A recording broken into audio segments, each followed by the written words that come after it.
Amacheree. Be part of the conversation and chime in via Skype at Nigeria Info FM. The phone lines will be open, but WhatsApp is 08095975 I'm Marianne Okon. Let's because we're starting the year on a note. Yesterday we set the agenda for us, the people, and the policies that government should make that would help us to become better as a country. Today we want to talk about shaping policies that will shape our security status in this country, and none other but former deputy director of the DSS, Mr. Dennis Amacheree, is joining us live via Zoom to talk about what should be the target for this government in the year 2025. What should they be considering? What should be front and center in dealing with insecurity? Mr. Amacheree, Happy New Year. It's so good to see you. I see that you are very well. You are chopping up. I've not seen my Christmas or my New Year gifts, but it's okay. No problem. I'm coming to look for you. Happy New Year. Happy New Year to you. How are you? All right. Good.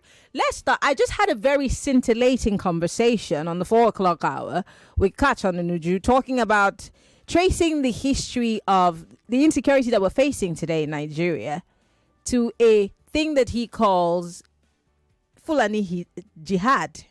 And this is not just in Nigeria, but across the African continent, sub-Saharan Africa. And he's talked about Mali, Burkina Faso. He's talked about the Gambia. He says the constant denominator there is Fulanis.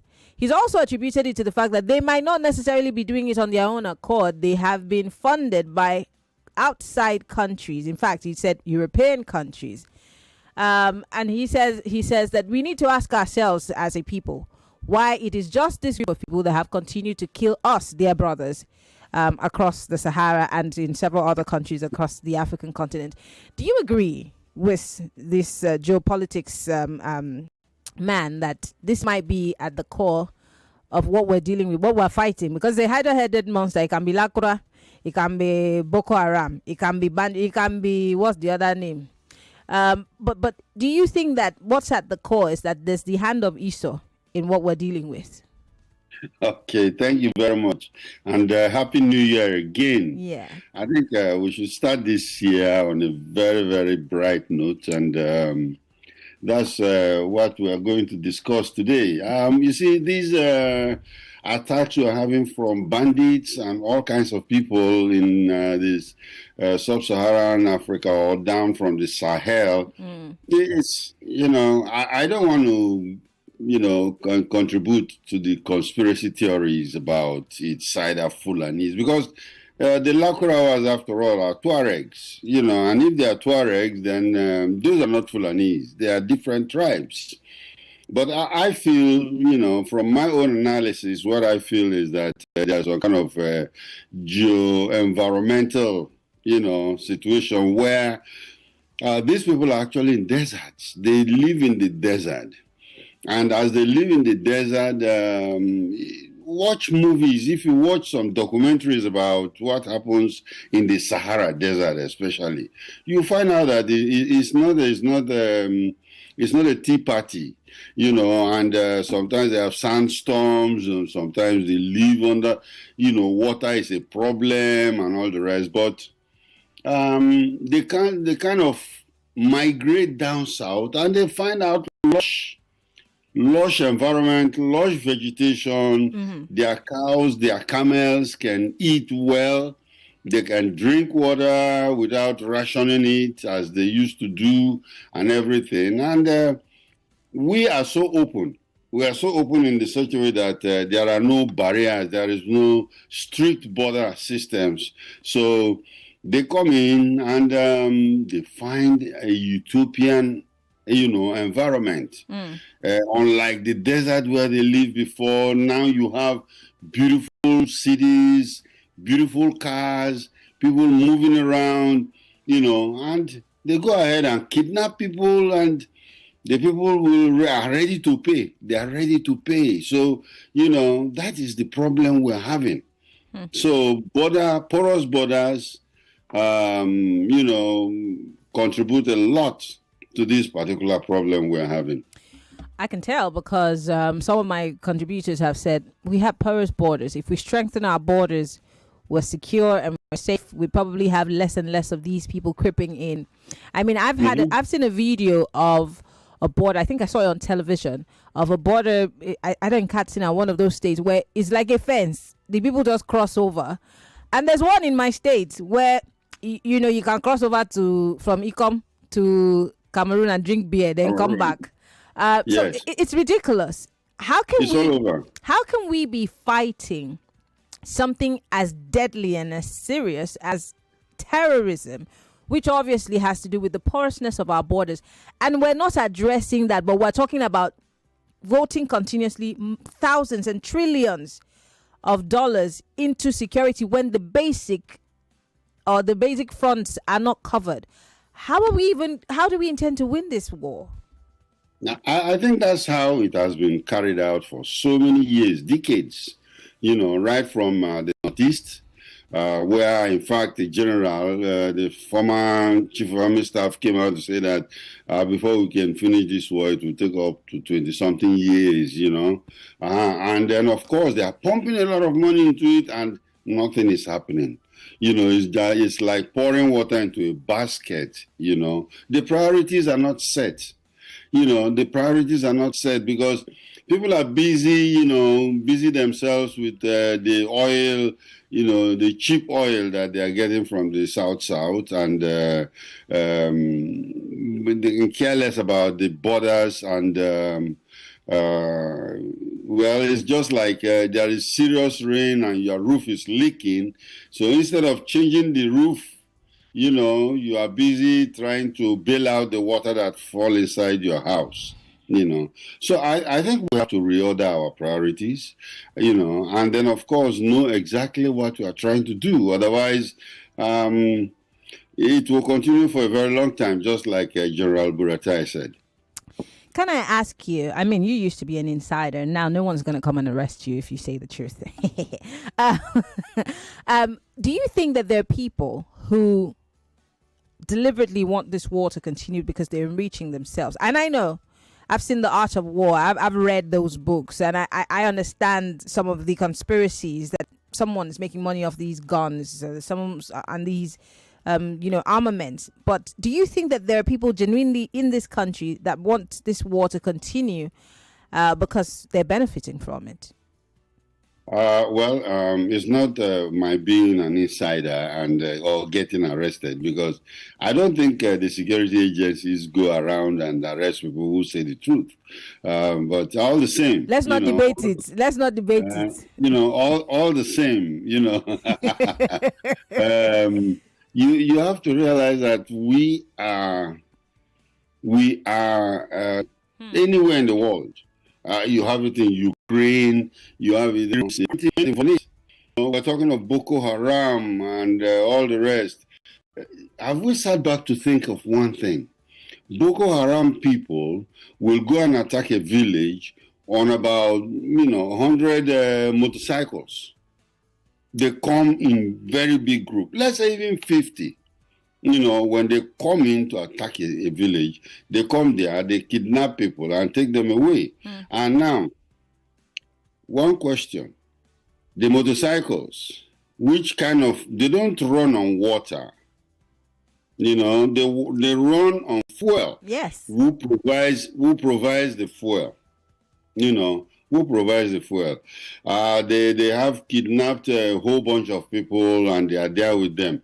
They are actually feeding them, be it maybe once a day or maybe once in 2 days or whatever, but food is there. So people are, selling food. People are selling fuel. People are selling all kinds of things.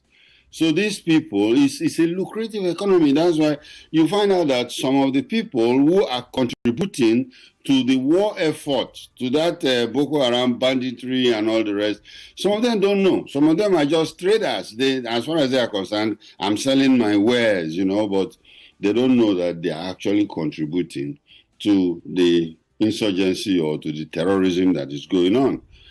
So the security agencies need to talk to them. And then, of course, let them know that this is all contributory to what is happening, in the national system. Now we're just 2 days into 2025, and whether we like it or not, we need to set an agenda as a people and as a country. The vice president spoke to us. I played a clip of him saying that we've crossed the Rubicon, and things are going to change for the better. That we need to be hopeful. But then Peter Obi on the one hand and the PDP on the other hand are saying that, look, these guys are not being realistic and they're not in touch with reality. But since we are the ones who are feeling the reality, what should we be pushing for as a people? Because maybe the president and the vice president don't go to the filling stations to buy fuel. They don't know how much petrol costs. So they don't even know how many liters fuel their vehicle, their 1 billion naira vehicle. Some of them don't even know how much gas goes for a kerosene. They don't even know how much ice fish costs now. It's about 2,000 for a very tiny one in the market now. So maybe they're not in touch with our realities. Since we are the ones who are feeling the bite, what should we be pushing for as a people? Because we have representatives, we have House of Assembly members, we have local government chairmen and governors. What should we be pushing for? Whether we're protesting or we're going to petition our lawmakers, what should it be in terms of security?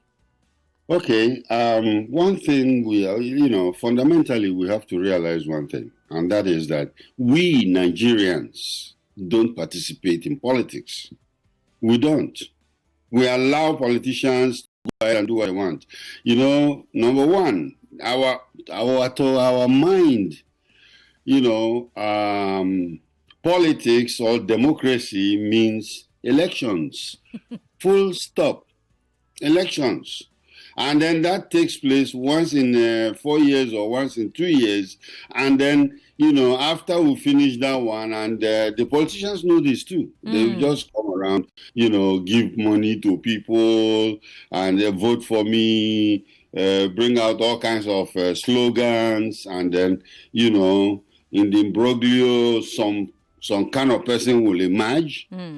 And then of course I'll tell you one thing. As a security person, I've observed a lot of elections in Nigeria. And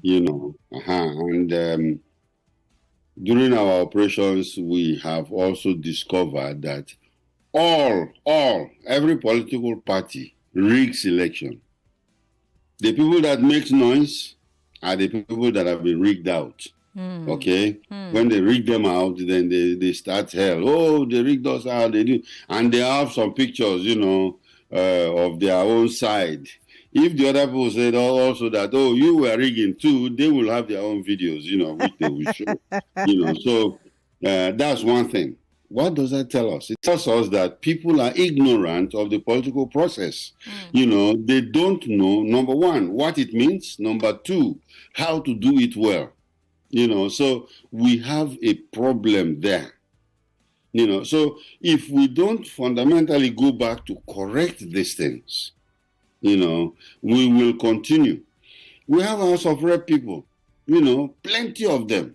We have local government chairmen. All these people are representing us, not to talk of the governors. And the governors are the worst, because I can tell you one thing, they are the people that have kept us where we are.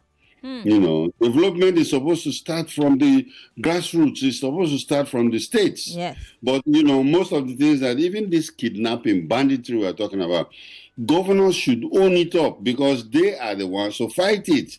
But they'll tell you it's federal government, and that's where it goes, So one thing is that we have to reorder our priorities, and we have to know exactly what is happening. We have to hold our representatives accountable, because they are not, as far as they are concerned. After the elections and they've bribed one or two people and, give preference to some of their talks to become either local government chairman or whatever, then life goes on. Nobody asks how much or the budget. Okay, we are doing the budget now, 1 point something trillion, 4 point something. Okay, who are the people who go to audit this budget and said, okay, this half of the year, how far have you done?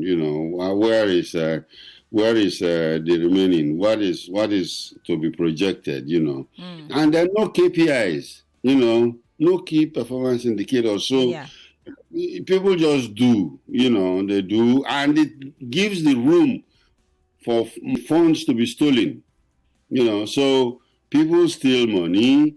Sometimes they catch them, and sometimes they run away to foreign countries. I know here in Houston, here where I am, a lot of politicians who have houses here, and they can't tell me that it is the salaries they pay them, or So this is the problem we're having, and we have to come to reality with it. I was having a conversation yesterday, and I talked about some senator with his very fancy private jet and very fancy champagne life that he and his family were putting up on social media. It's the audacity for me.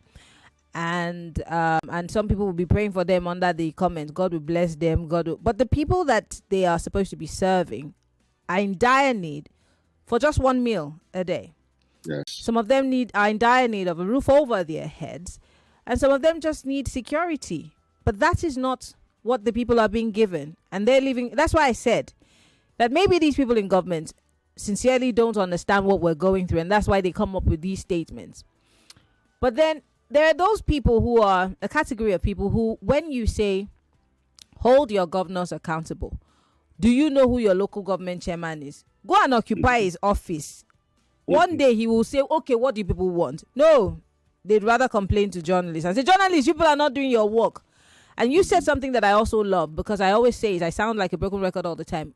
Elections are not the only thing that is part of the process of a democratic system.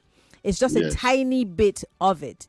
Very tiny. After every election cycle, we see that these politicians are already strategizing, but we wait until it's time to collect our PVC and then go and vote and hope that the magic happens. How do we re-engineer our mindsets in that regard? Because I like that every person I've had conversations with this week is hammering on that. How do we change our mindsets? Because I had people call on the show and say, I've thrown away my PVC. I don't care about this election. This.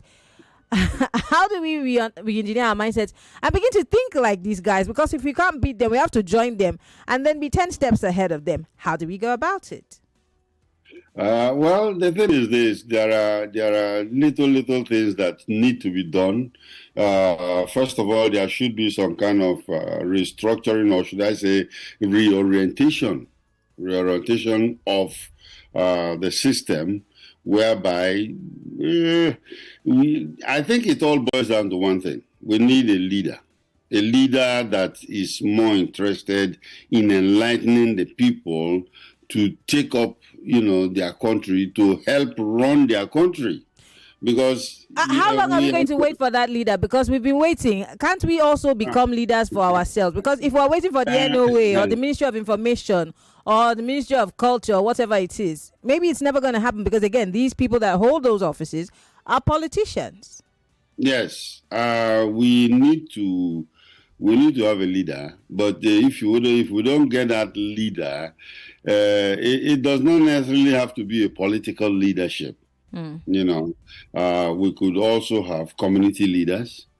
We have association leaders, different kinds of leaders. And these leaders, the objective that they want to follow should be to enlighten people, to emancipate themselves, in this kind of situation they are, and become political participators, and we need that, because when you don't, the people that are already in politics there, the politicians that are there, they really don't think much about you. They don't.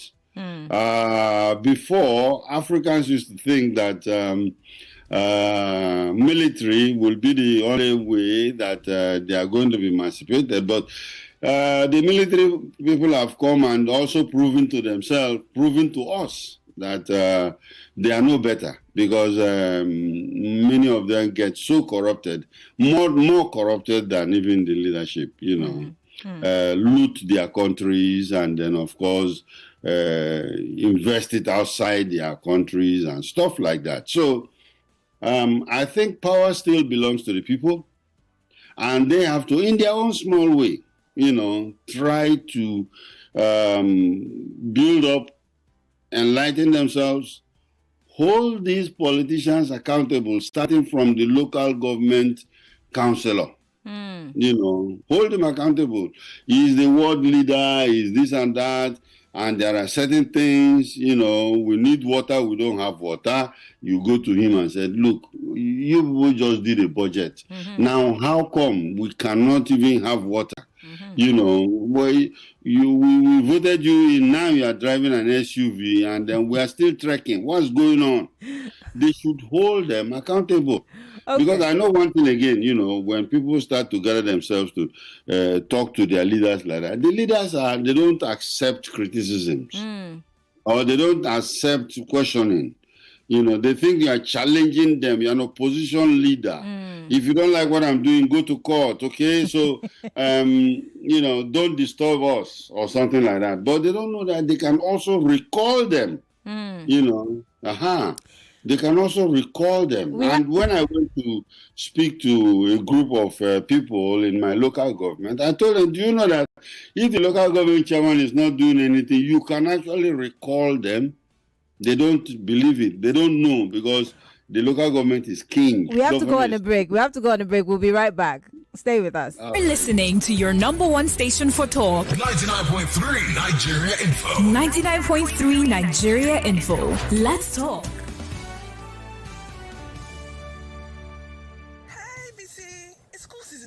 The price hike in the market, eh? Right? That's why my budget is tight this year. I'm only here to shop a few things, Jerry. See you later. It looks like you decided to splurge a little. See, thanks to Skit, the prices were less than I calculated. Since I had some money left, why not treat myself too? Wow, same here. Get your school supplies for less at Skit Store. Visit our stores in Lagos, Abuja, and Port Harcourt, or shop online at www.skit.ng. For inquiries, please call 0807 728 5058. My dear festive saints, rejoice and celebrate. Good times are here, bargains for everyone. This festive season, My Dear is bringing joy to every home.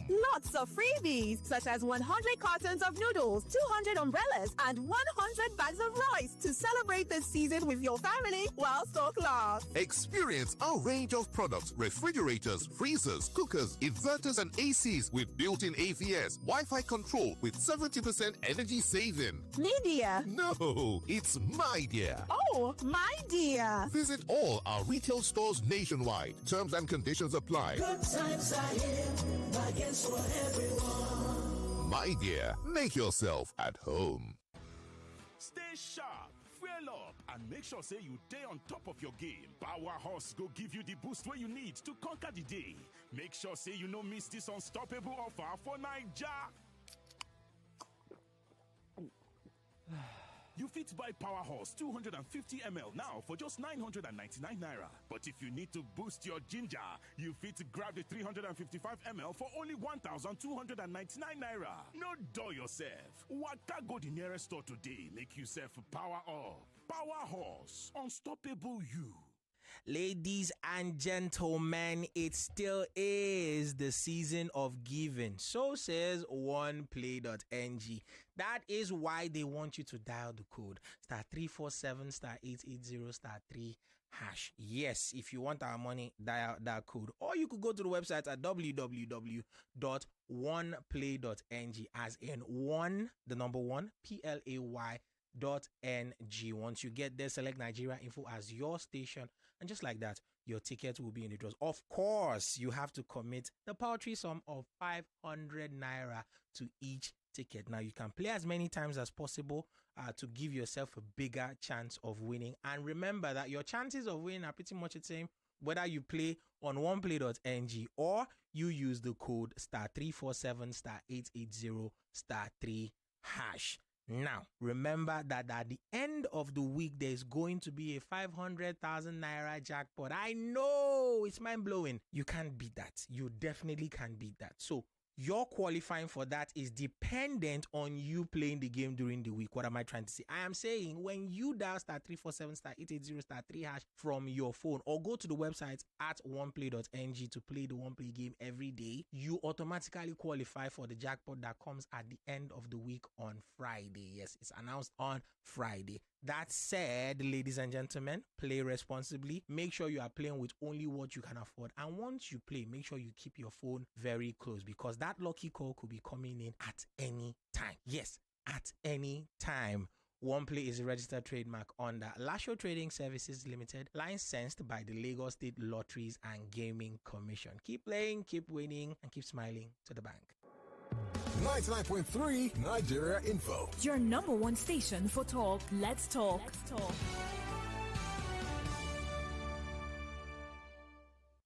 Millions of listeners trust us on Hard Fact.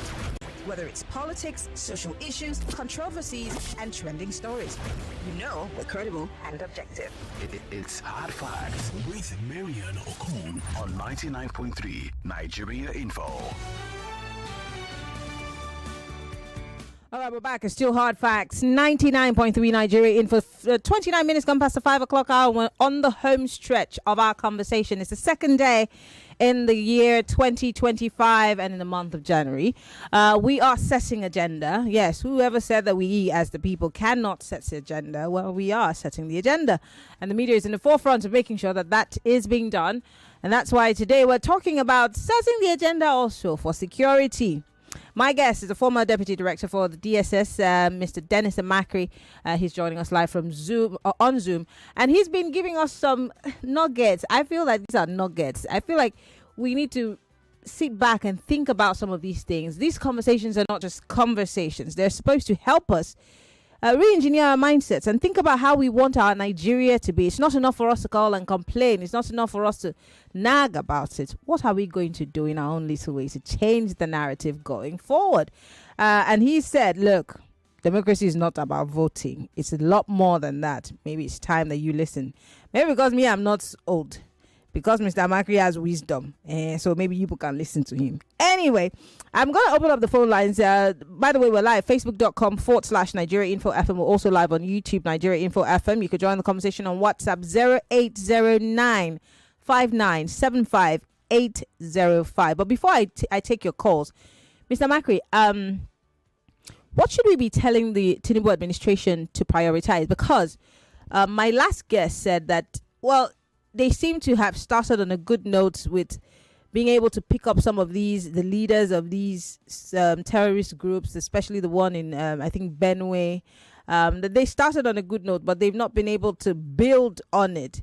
And many people will say it's because of some of the people who are spearheading these ministries, the departments and agencies dealing with security. Maybe if they had square pegs and square holes, maybe they'd be able to deal with this issue. But we've established that we need to shut those corridors to other countries first before we can deal with the issue. But what should they be prioritizing now for 2025? Okay, for 2025, I think what we should be looking at basically is that we have what we call the National Security Strategy. You know, a beautiful document that was written during the Jonathan administration, you know, and it covers all areas of security. And what we need to do is to go through that book, review it, and then, of course, implement it, because we don't have to reinvent the wheel, you know, and that one covers areas from the national security strategy, harmonizing all the national security policies and efforts. And then, of course, cyber security, which, believe it or not, is an area that is staring us on the face if we don't. And then we will just be playing around, because I'm happy the National Security Advisor, recently they had a cyber security conference, you know, and that will tell us on how to take care of our basic infrastructures and stuff like that, you know. And it's very, very important, because how many times? Almost 10 times or 11 times we've had our national grid collapse, and this is not something that to laugh about, because in a serious country, you don't do that. There are online or real-time events that are taking place, like oil drilling, for instance, like even all the telephone systems that you're having. Companies, they are operating systems, so you cannot decide to have a lapse just for even 1 minute, and then to keep your national grid going. There are technologies. AI is very, very big on that now, where they can actually take care of your national grid. You don't have to, get all this collapsing, and as if nobody knows what is going to happen. Then they should also take care of their foreign policy. Foreign policy is very, very important. You see, security is a multifaceted kind of discipline, whereby it reaches out to different kinds of areas. And right now we're talking of Lakurawas coming into Nigeria. We have 3 of our very, very good neighbors breaking away from ECOWAS. And then, of course, the first reaction we had was to attack them, but I think it was people advised against it. And then, of course, right now, I think there is a better, more dignified way of dealing with them and making sure that they are a sovereign country. We cannot force them, and they can either be part or they cannot be part. So, but, diplomatically, they can get them back. Okay. Because they are very, very important to us. They are very, very important to us. And then, of course, there are other things. Policy implementation. If we have policy, the policy should be implemented. To the letter. To the letter. Yes. And then, of course, like we said earlier, the citizens should start holding their representatives accountable. Okay, I love that. And on that note, the phone lines are open: 0201-277-0993 if you are male, 0201-465-7190 for the females. And on WhatsApp, you could drop me a message on 08095975805. Dennis Amacheree is with me on the show, and we're taking your thoughts. Go ahead. 60 seconds is all you have. Please turn off your radio. If you don't, I will cut you off. Hello. Hello, good evening. Good evening. This is Jeff from my papa. Go ahead. Maryam, and I say should people accountable. Will you all people that you are not seeing? Because I'm amazed. If you know your counselor, because if you see, I live in Lagos, but I know even down to my counselor in my ward, in my state, I know where he lives. You know where he lives? Go and check him whether he's at home. He is there. Don't worry. He's not there. See, anytime you go to the office of the chairman, he's not in seat. See, if you say all people are accountable, did you really have access to those people? It's easy for all of us to say, oh, them accountable. How many of our house assembly people are living with us? How many? How can we all people that we are not seeing? So you're insinuating that your House of Assembly members live in Ogun State, or do they live in Abuja? I'm trying to understand this excuse that you're making. Are not around. Yes, but they sit. See, whatever excuse you are going to come up with, Jeff, I have answers to them. We've made these excuses for too long. Wait. That's what I'm saying. That's why I'm answering you. Whatever excuse. Oh, I'm not a citizen. I came from Kafanchan. A journalist, you have access to them. I don't have access to them. I don't know. I don't know where the Speaker of the State House of Assembly in Lagos lives. I don't have access to him. I don't have his phone number. But if I want to get his attention, I will. You need him, sir. I will occupy the House of Assembly until the day they sit. If all of us continue to occupy, one day they will be forced. Let us be sincere. Wait, if you occupy the house until you see them, who will feed you?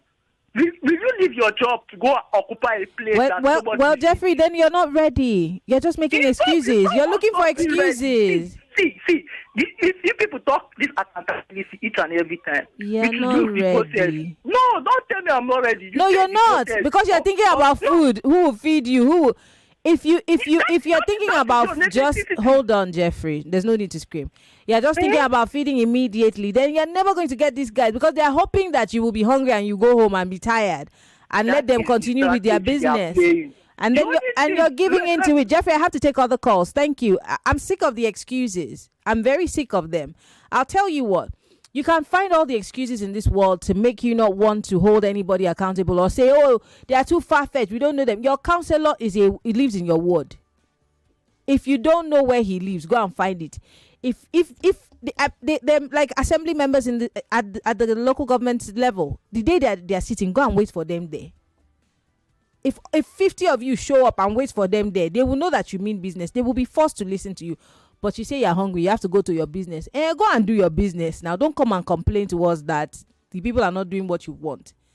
It takes a lot of tenacity. I mean, if Martin Luther King and the people that were marching on Selma decided that they will go once and then go back to sleep, nothing's going to happen. We're going to continue looking for excuses. Hello. Yeah, good evening. Good evening. What's your name, sir? Where are you calling from? Well, I'm calling from the semi-border. Ah, interesting. Go ahead. My name is Henry. Henry, go ahead, please. Yeah, I'm from Imo State, over precisely. Okay. Like what the last caller said. Do you know the governor of Imo State, Hope Uzodinma? We were in the same school. I was living in the same room with him. Since he entered from Senator Tina, I've been trying to see him. It has not been easier for me to see him. Okay. Hello? Okay.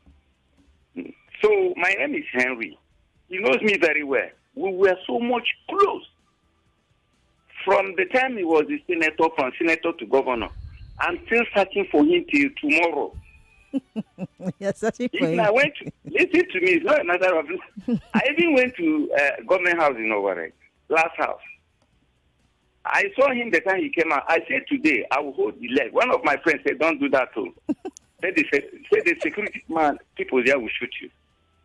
So how do I see Hope Uzodinma?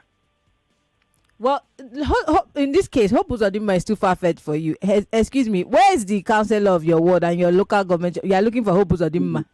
That's it. The councillor of my ward. The councillor of my ward. For my place. I know his name, but I don't know how to see him. The one I'm saying is my very good friend. You're punching above your weight, sir. Yeah.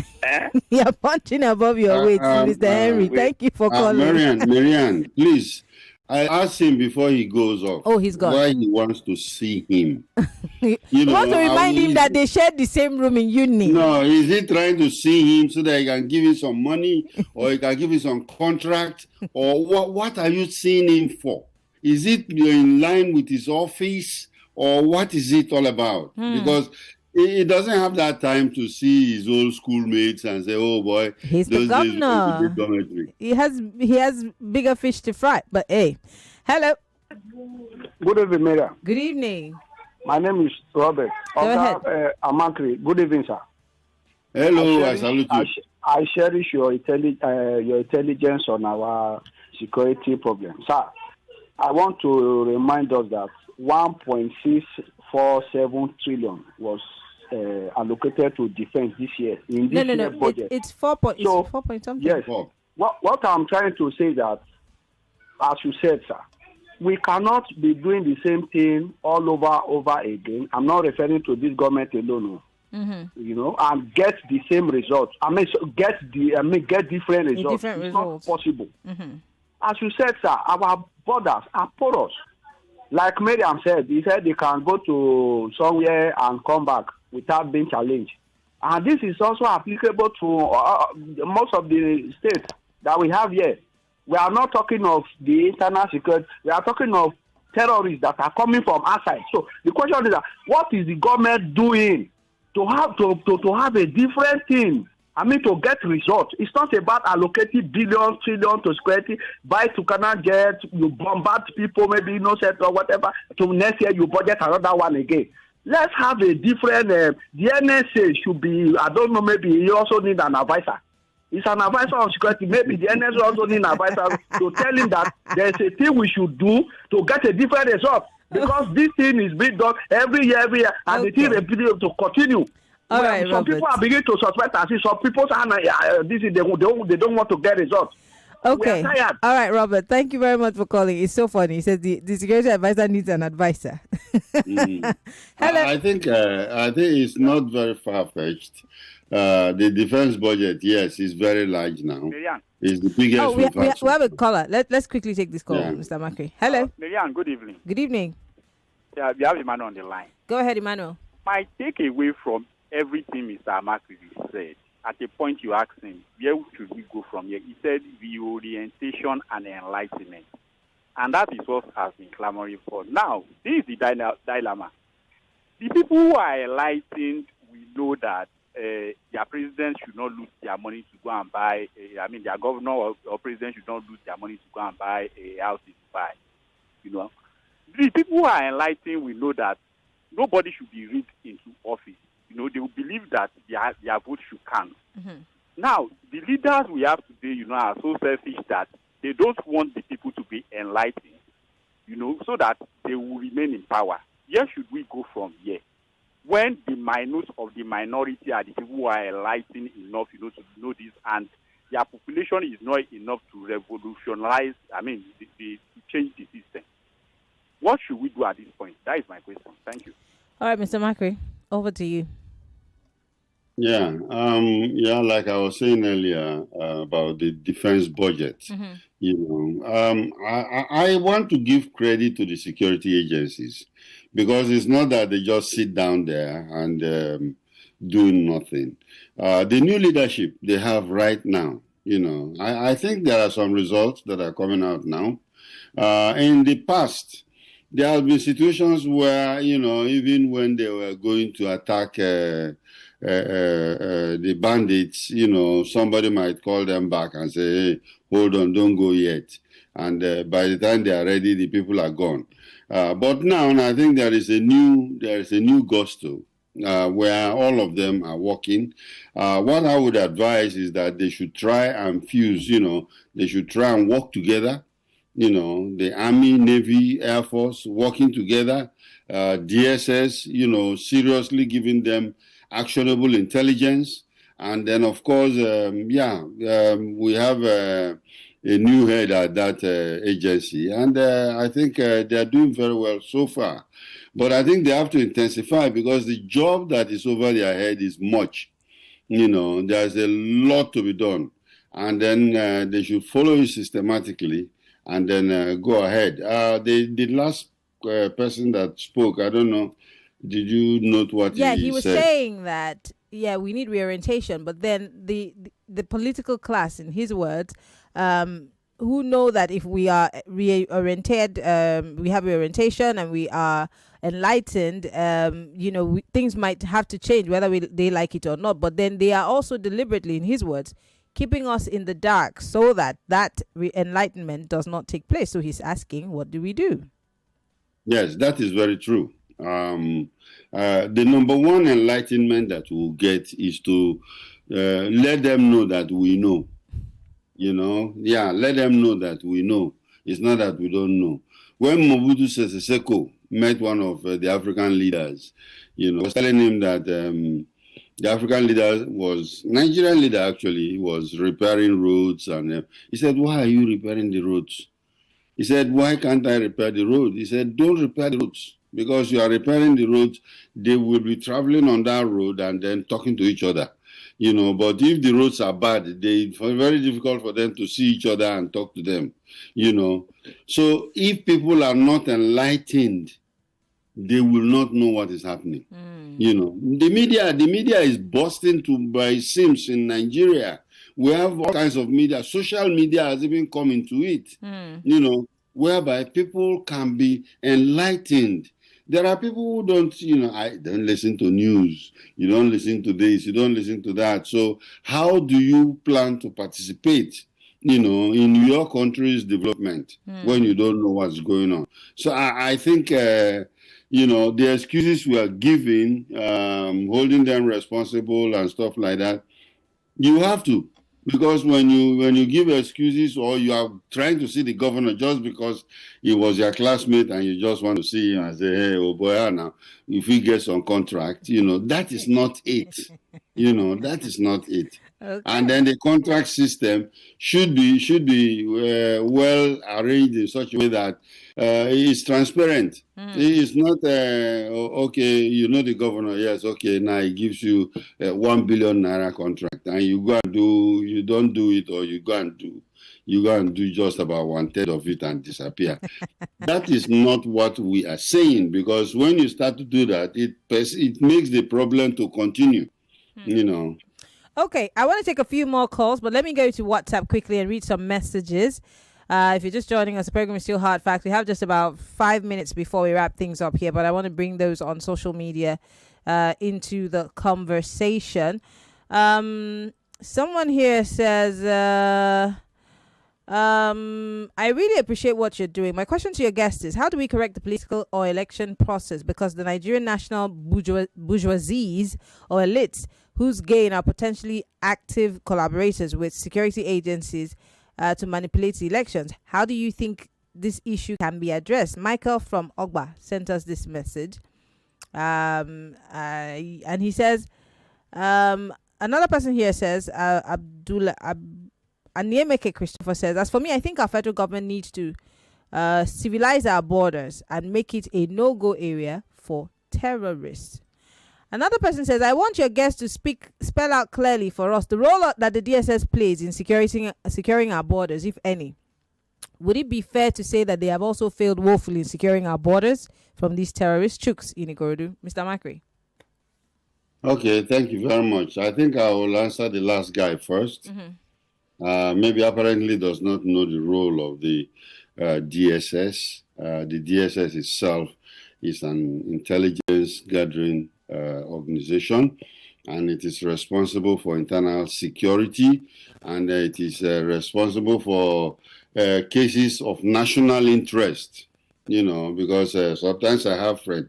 In fact, it's a very funny one. The last time, a friend of mine, just last week, his wife ran away with his children, and he came to me and was saying that I should help him call somebody in the DSS to track his wife down.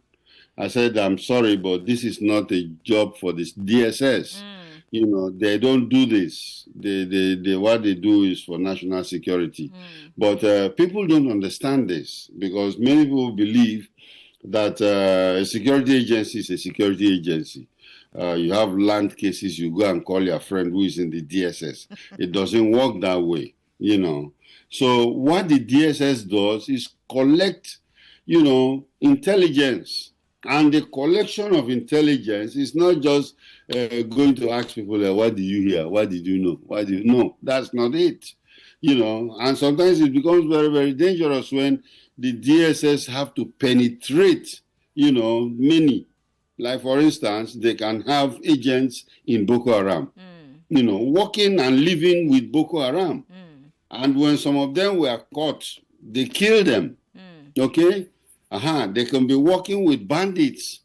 And then, of course, giving their information to their office. And then the office will get this intelligence very well. And then, of course, give it to the appropriate people. So it is not an easy job, they are doing. But like they call them the secret police, they are supposed to be on the ground. They are not supposed to be heard. They are not supposed to even be seen, Although recently you've been seeing some of them out there. But, I think the new head of the SSS is correcting all that, whereby their operations are mainly covert, and they will do their covert job very well. Elections. The man said, how do we address this election thing? It has to start from us. It has to start from us. I know when a hungry man is being campaigned to, and they tell him, vote for me, and then they bring T-shirts, new T-shirts, put their name on it, and then everybody is drumming and dancing. You don't know that you've already been sucked in when you're drumming and dancing, because the whole idea is for you to choose the right person. And you have INEC there that is lousy, trying to change their rules. We are going to use beavers. Now the beavers is down. And then I don't know why the court is not sanctioning INEC. Because you are supposed to use beavers. If the beavers are down, then we have to go ahead and cancel that election. So a lot of things to be done. I wish we had more time, but I have just about 23 seconds to say my goodbyes. I want to say thank you, Mr. Amacheree. Always a pleasure to have you in the studio because we learn a lot every single day. And now at least people understand what the DSS's job is, different from the police, different from border control or border patrol, the different duties. But thank you so much. We're hoping that this conversation, people come away with, a definitely new mindset as we go into the new year. Thank you so much, Mr. Amacheree, for coming on the show. Thank you for having me. Always a pleasure. And Happy New Year. Same to you. Well, Dennis Amacheree is a former deputy director with the DSS, and he's been talking to us about what we should be prioritizing for the year 2025 in terms of security. We go on a break. When we come back, I will be saying my goodbyes on the show. Stay with us.